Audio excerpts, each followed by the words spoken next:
The margin of victory in tomorrow's battle could be exactly the distance between the jeeps and the helicopters. Copters don't have to follow road maps, don't need bridges to cross rivers.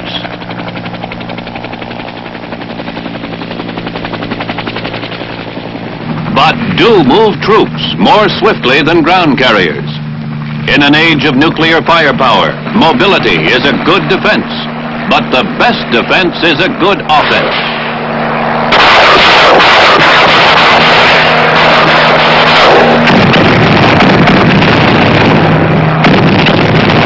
The fast-moving force is both hard to hit and hard-hitting. Tomorrow's battle lines will be fluid. Tomorrow's battlefield, a crazy quilt of friendly and enemy forces.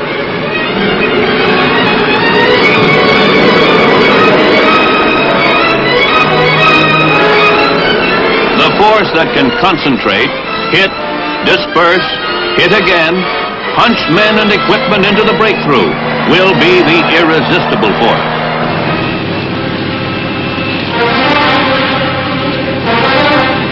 To provide the means for such a force is the goal of Army aviation.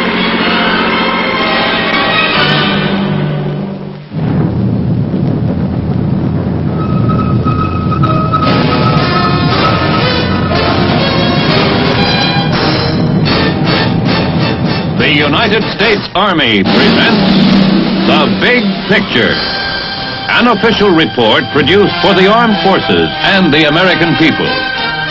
Now, to show you part of the big picture, here is Sergeant Stuart Queen.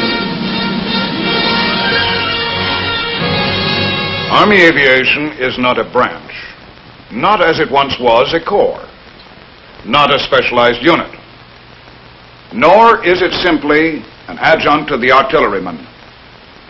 Certainly it is not a second Air Force. Army aviation is a way, a means. If you ask, what is its purpose, then you must also ask, what is the mission of the Army? The purpose of Army aviation is to help the Army achieve its mission. Army aviation is a way of moving men and removing casualties, of funneling supplies forward and information back, of bypassing enemy troops and overpassing adverse terrain. In short, it represents an entirely new, still evolving concept of fighting. The concept's goal is full exploitation of the sheath of air closest to the ground, the rapid, unhampered delivery of an attacking or reconnaissance force concealed in the wrinkles of Earth or behind the nearby horizon. This film speaks for the men and aircraft chosen to do this job. The men are the highly skilled Army aviators. The aircraft are the specialized vehicles designed to accomplish the Army aviation mission. The story of modern Army aviation begins at Fort Rucker, Alabama, the program's training center. The most significant thing about Fort Rucker is how it has changed. A few years ago, it was an abandoned infantry post, a remnant of World War II. Today, it is one of the most rapidly expanding units in the nation. A new community of homes has appeared in the sunny Alabama countryside. Next to a new complex of airfields. A unique family of aircraft uses the airstrips. Each one is a specialist, each a winner of the stiffest competition, finally selected after years of research, development, and testing. The Army now has more than 5,000 fixed-wing and rotary-wing aircraft. Instead of referring to the helicopters as a family, we might call them tribes, for their names are Sioux, Iroquois, Chickasaw, Choctaw, Shawnee, Mojave. In some ways, all these copters and airplanes are alike, since they must operate right at the front lines, not from some asphalt base. They all possess the 2 R's of Army aviation. They're rugged and reliable. The World War II observation plane was the forerunner of today's Army aviation. The aerial observers spotted the target and told the artillery.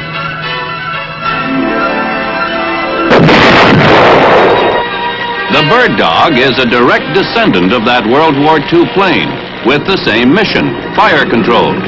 But the L-19, L for liaison, can do other jobs, such as dropping supplies. The Bird Dog will settle for and on the minimum landing patch. This road might give your teeth a jarring if you went over it on a bicycle or Jeep.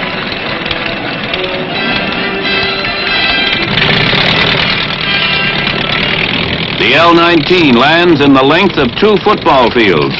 Very important when you must use areas not of your own choosing. The speedy Mohawk is much bigger than the Bird Dog, but doesn't need much more space to operate. This is the new AO-1, Airplane Observation 1.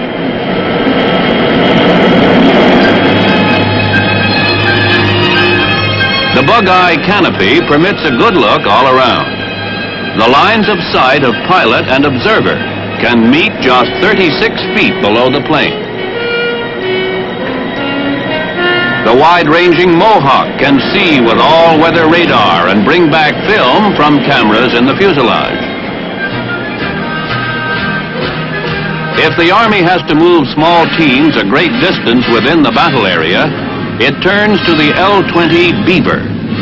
An hour from now, this unit can be on a job 100 miles away. The ruggedness of the versatile craft can be testified to by bush pilots who fly it the year round in Alaska and northern Canada.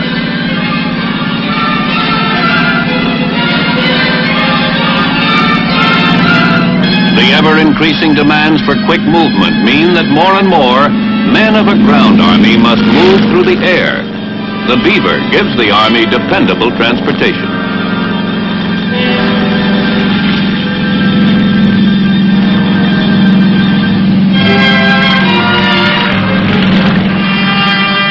The Otter is the Beaver's big brother.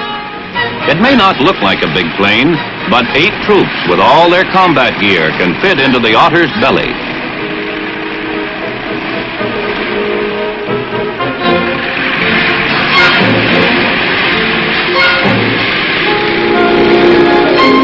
Yet the Otter is small and rugged enough to fit into tight, uninviting fields.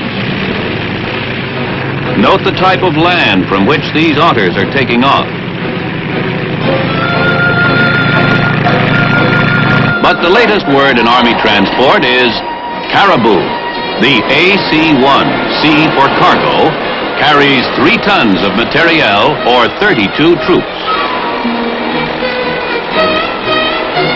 Whether moving troops forward or litter patients rearward, the caribou is a key to the Army's quest for large-scale movement by air.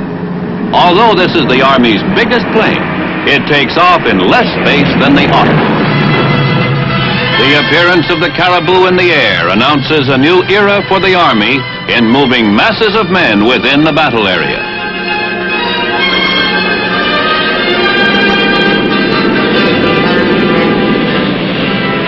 When a commander and his staff must get places in a hurry, they use the Seminole. In addition to fast transport service, the L-23 is excellent for inspecting combat areas and installations or observing troop columns.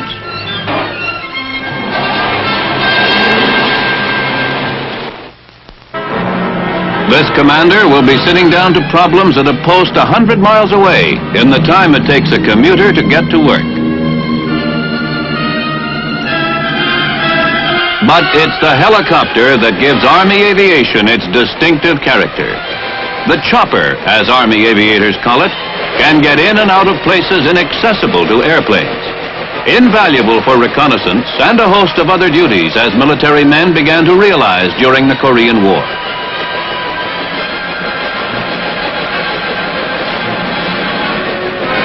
An observation vehicle such as the H-23 Raven can hover, change directions quickly, fly extremely low, take full advantage of terrain. To see and not be seen is an ever more difficult military mission, but with the low-flying copter, it can be accomplished. The Sioux is the other half of the Army's light copter twins. The Sioux served in the Korean War and earned a reputation as a lifesaver. A major element in mortality rates all through history was that badly wounded soldiers often could not be removed from the battlefield in time.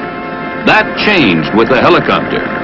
20,000 casualties were evacuated by copter during the Korean War, and the ratio of wounded who lived jumped dramatically from that of World War II.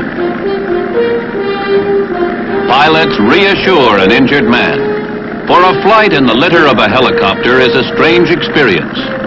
If need be, the Army aviator will give medical first aid on the spot, one of many specialties he must know. The Sioux can carry one litter on each landing skid and a walking wounded in the co-pilot's seat. Army copters have proved to civilians in peacetime emergencies as well as soldiers in combat, when you're in a tight spot, there is a way out.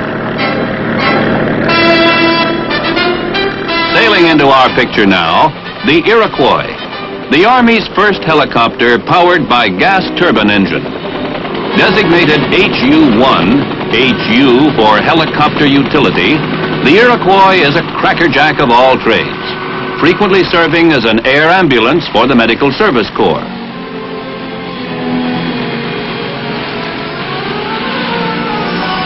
For the casualties, the ride back is the shortest possible.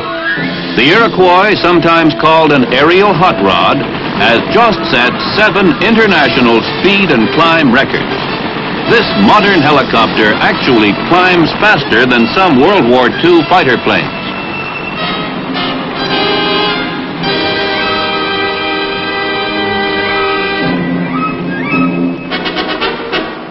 The Chickasaw can pick up and go with 10 soldiers, whisking this artillery survey team to a new fire control point.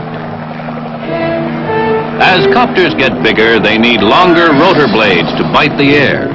The Chickasaws measure 53 feet. All Army copters have a vertical tail rotor for stability and for turning. All that is except the Shawnee, the only one with 2 rotors. Those who go by appearances call it the flying banana. Those who know what it does call it the workhorse.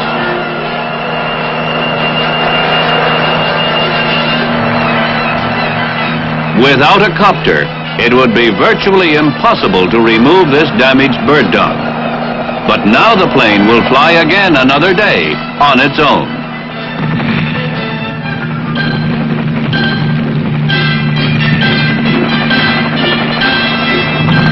When large numbers of troops are involved, the Army relies on the veteran Choctaw. Each Choctaw carries 18 combat-equipped soldiers.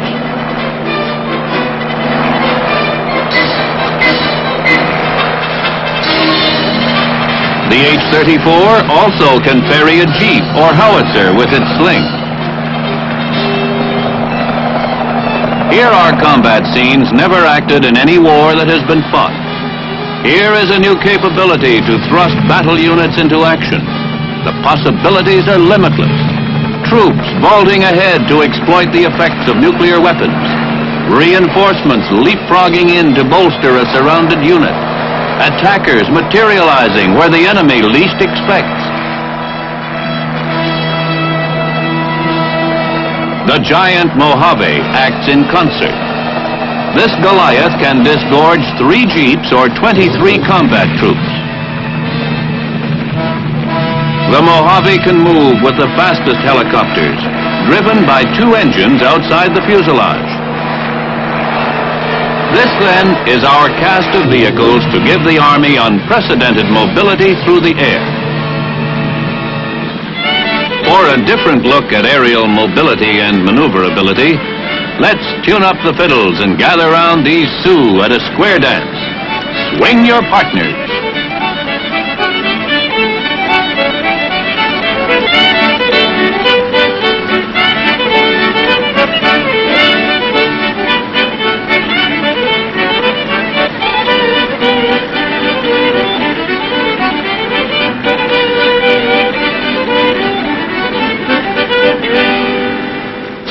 This was for fun and demonstration. But to make the whirlybird dance takes the touch of adroit masters. Who are they? Army aviators are specially trained officers and warrant officers in infantry, artillery, armor, signal corps, Corps of Engineers, Transportation Corps, and Medical Service Corps. Officers from other branches of the Army must request a transfer to one of these 7 branches before they can be considered for flight training. For aviation is part of all but only these 7 branches of the Army.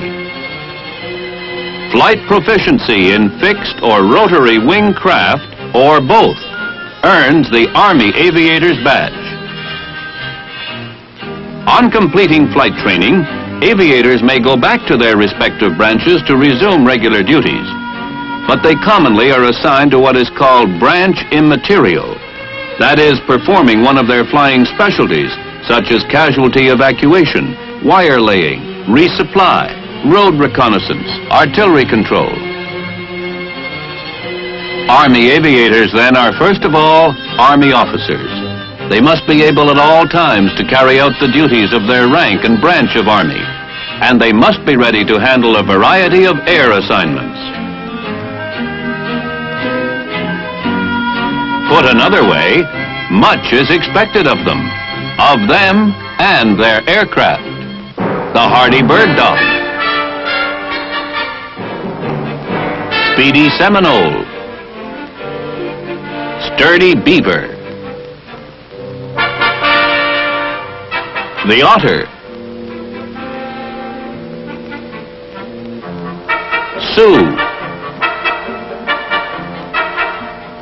and its companion, Raven, fast-climbing Iroquois, the troop carriers, Chickasaw, Choctaw, the Shawnee and huge Mojave. This is today's lineup. Now, what lies ahead?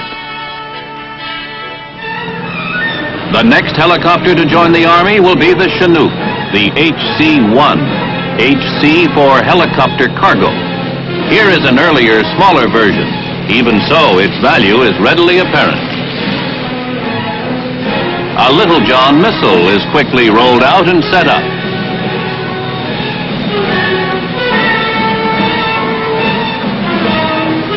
All it takes is 12 minutes from touchdown to deliver from close range a devastating Sunday punch. This is the later model Chinook, designed to carry up to 33 troops.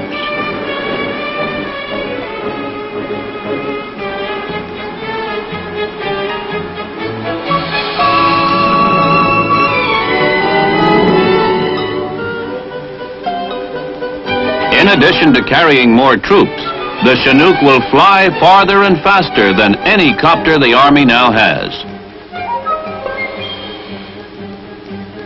The ramp door closes like an enormous whale's mouth.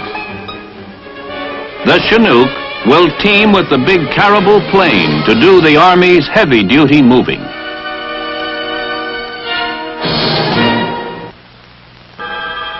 In the field of surveillance, the Army is aiming for a craft that can pick up and relay information in one operation. The plane's probing radar finds the enemy target.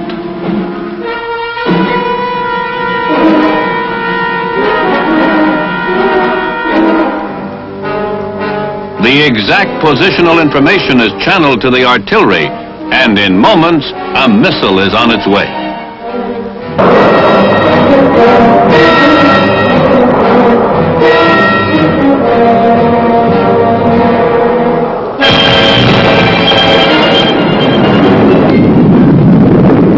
The Army now is working on unmanned surveillance systems. More sophisticated models than this Fire Bee target drone will penetrate enemy territory, take pictures by electronic command, then return the film report by parachute. An ideal vehicle from the Army's point of view is one that performs like a helicopter yet flies like a high-speed airplane. In order to find this hybrid creature, the Army experiments and keeps an open mind. In this craft, ducted air screws act 1 minute as rotors, the next as propellers.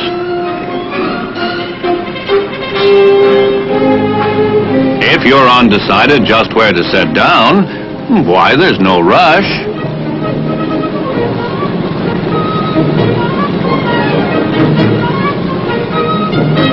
This aircraft is classified VTOL for vertical takeoff and landing. Another approach to the same problem: tilt the whole wing instead of just the air screws. There is an in-between choice on this craft: to set the wings at an angle for short takeoff and landing with a heavier load. Short takeoff and landing are known as STOL. The demands for mobility seem endless, the solutions unlimited. The Aero Cycle is one proposal for moving the individual soldier on missions such as reconnaissance, for example.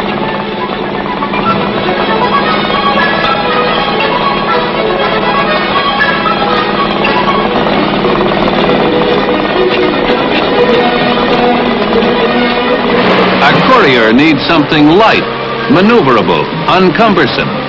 This was one manufacturer's answer, and certainly a dream for anyone who delights in carnival rides.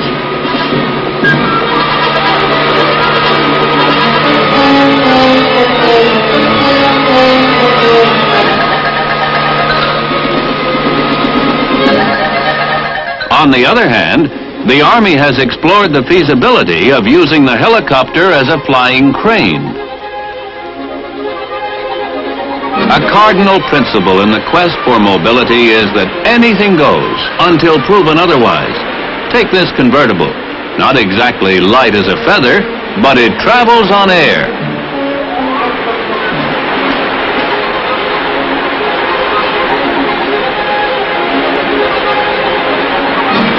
It is one of a whole series of so-called ground effect machines.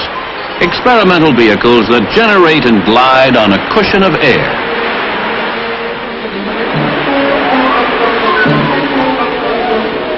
Air cushion vehicles come in all sizes and shapes, but in principle, they all operate like a vacuum cleaner in reverse.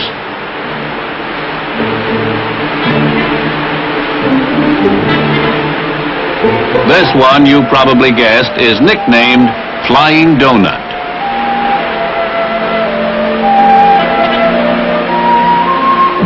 A more compact model, tested at Princeton's Forrestal Research Center. Like the others, it is limited to the layer of air a few inches above the surface. This one is called the Flying Scooter. And what boy wouldn't like to have this magic scooter parked beside his house?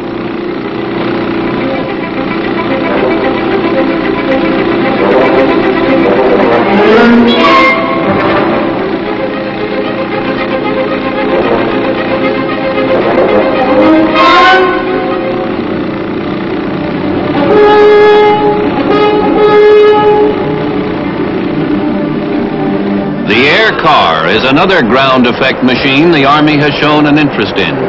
It can go 60 miles an hour over land or water, ice or snow. All it requires is that the surface be clear and fairly level.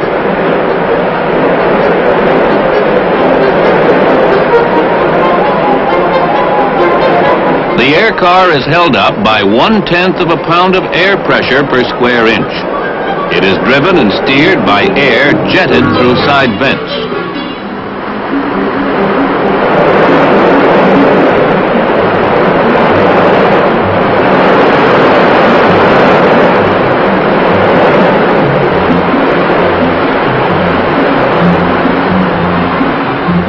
If this avenue of research proves fruitful, we may someday have a tank that doesn't rumble. New vehicles, new weapons combinations need new tactics. The Army now is embodying a new concept, an air task force, completely independent of ground. An entire unit of air-mounted vehicles firing everything from machine guns to missiles. Much remains to perfect this newest method of getting there firstest with the mostest. But it is exactly here that we see the page turning from yesterday to tomorrow.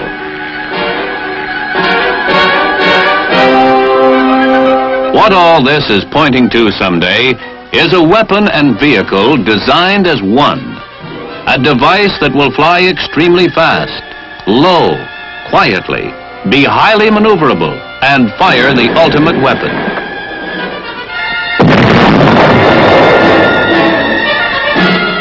This isn't fantasy, nor is it necessarily a faithful look at the future, for new discoveries may alter our course. But it is the province of the Army, for the Army must think on 3 time levels: now, the immediate future, and the distant future, in order to fulfill its task of protecting us. To put these things in greater perspective is Brigadier General Clifton von Kahn, Director of Army Aviation. At the beginning of this century, combat soldiers had machine guns and fast-firing artillery. Yet they walked into battle just as the Roman legions had done. And there was one defense against the predominance of firepower: to dig in. And World War I was 4 years of trench warfare. Now, under the Germans in World War II, tanks, fighter bombers, mobilized and airborne troops converted the same basic armaments into the Blitzkrieg. And World War II was a mobile war. Since then, with the atomic bomb and the thermonuclear warhead, firepower has once again gained the ascendancy in military thinking. The counter-response has been for soldiers to disperse and again to dig in. Yet we must remember that our military doctrine and our history has always emphasized that wars can be won only by taking the offensive. Now the challenge to Army aviation is to provide our commanders with the capability for their forces to fight here this morning and 100 miles off this afternoon, and this might be 100 miles in a variety of directions. This challenge means an around-the-clock readiness without being anchored to a stationary supply base. It means air vehicles as rugged and reliable as the Jeep. These aircraft must skim through the nap of the earth to avoid the eyes of enemy soldiers and radar. Our flying soldiers must be able to move three-dimensionally and at a moment's notice and at great speeds in order to give new dimensions to combat. The commander and his men are armed with new options: surprise and threat, as well as attack. The Army ground commander, no longer shackled to earth, is limited only by his imagination. As General Hamilton Howze put it, it's hard to be audacious at the bottom of a foxhole, but in the air, just above the treetops, there lies one of our greatest hopes for victory on the ground.